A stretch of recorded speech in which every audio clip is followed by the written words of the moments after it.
in the interest of the immediate locality, which required no written authority. Then the previous affability of our foreman turned to iron. "Well, men," said he, "if you have no authority to cut this trail, then you don't cut this herd. I must have inspection papers before I can move a brand out of the county in which it is bred, and I'll certainly let no other man, local or duly appointed, cut an animal out of this herd without written and certified authority. You know that without being told, or ought to. I respect the rights of every man posted on a trail to cut it. If you want to see my inspection papers, you have a right to demand them, and in turn I demand of you your credentials, showing who you work for and the list of brands you represent. Otherwise, no harm's done, nor do you cut any herd that I'm driving." "Well," said one of the men, "I saw a couple of head in my own individual brand as we rode up the herd. I'd like to see the man who says that I haven't the right to claim my own brand anywhere I find it." "If there's anything in our herd in your individual brand," said Flood, "all you have to do is give me the brand, and I'll cut it for you." "What's your brand?" "The Window Sash." "Have any of you boys seen such a brand in our herd?" inquired Flood, turning to us as we all stood by our horses ready to start. "I didn't recognize it by that name," replied Quince Forrest, who rode in the swing on the branded side of the cattle and belonged to the last guard, "but I remember seeing such a brand, though I would have given it a different name.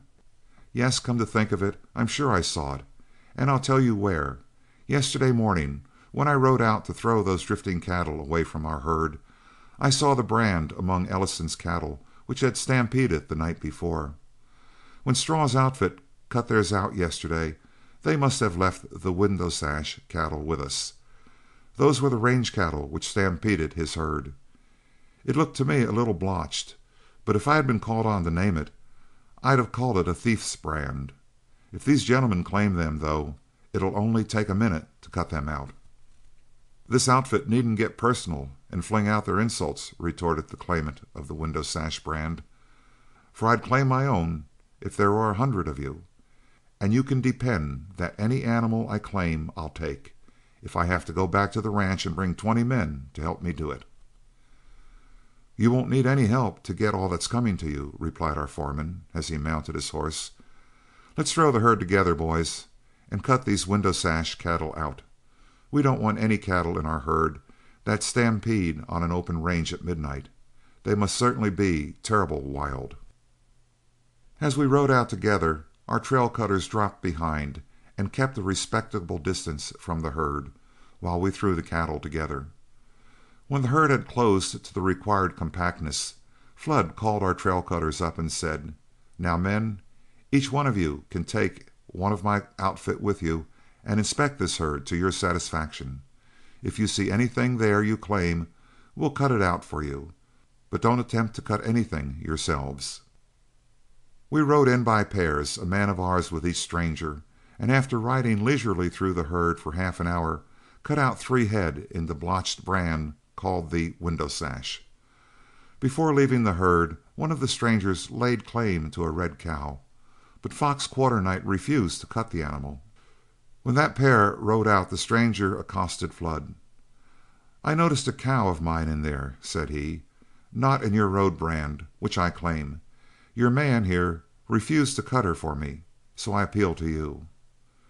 "What's her brand, Fox?" asked Flood. "She's a Q cow, but the colonel here thinks it's an O. I happen to know the cow and the brand both. She came into the herd 400 miles south of here, while we were watering the herd in the Nueces River. The Q is a little dim, but it's plenty plain to hold her for the present." "If she's a Q cow, I have no claim on her," protested the stranger. "But if the brand is an O, then I claim her as a stray from our range. And I don't care if she came into your herd when you were watering in the San Fernando River in old Mexico. I'll claim her just the same. I'm going to ask you to throw her." "I'll throw her for you," coolly replied Fox, "and bet you my saddle and 6-shooters on the side that it isn't an O, and even if it was, you and all the thieves on the Concho can't take her. I know a few of the simple principles of rustling myself. Do you want her thrown?" "That's what I asked for." "Throw her then," said Flood, "and don't let's parley." Fox rode back into the herd, and after some little delay located the cow and worked her out to the edge of the cattle. Dropping his rope, he cut her out clear of the herd, and as she circled around in an endeavor to re-enter, he rode close and made an easy cast of the rope about her horns. As he threw his horse back to check the cow, I rode to his assistance, my rope in hand, and as the cow turned ends, I heeled her. A number of the outfit rode up and dismounted, and one of the boys taking her by the tail, we threw the animal as humanely as possible. In order to get at the brand, which was on the side, we turned the cow over, when Flood took out his knife and cut the hair away, leaving the brand easily traceable. "What is she, Jim?" inquired Fox, as he sat his horse, holding the rope taut. "I'll let this man who claims her answer that question," replied Flood, as her claimant critically examined the brand to his satisfaction. "I claim her as an 'O' cow," said the stranger, facing Flood. "Well, you claim more than you'll ever get," replied our foreman. "Turn her loose, boys." The cow was freed and turned back into the herd, but the claimant tried to argue the matter with Flood, claiming the branding iron had simply slipped, giving the appearance of a Q instead of an O, as it was intended to be.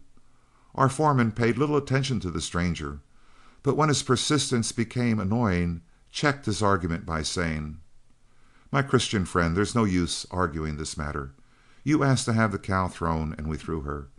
You might as well try to tell me that the cow is white as to claim her in any other brand than a Q. You may read brands as well as I do, but you're wasting your time arguing against the facts. You'd better take your window sash cattle and ride on, for you've cut all you're going to cut here today.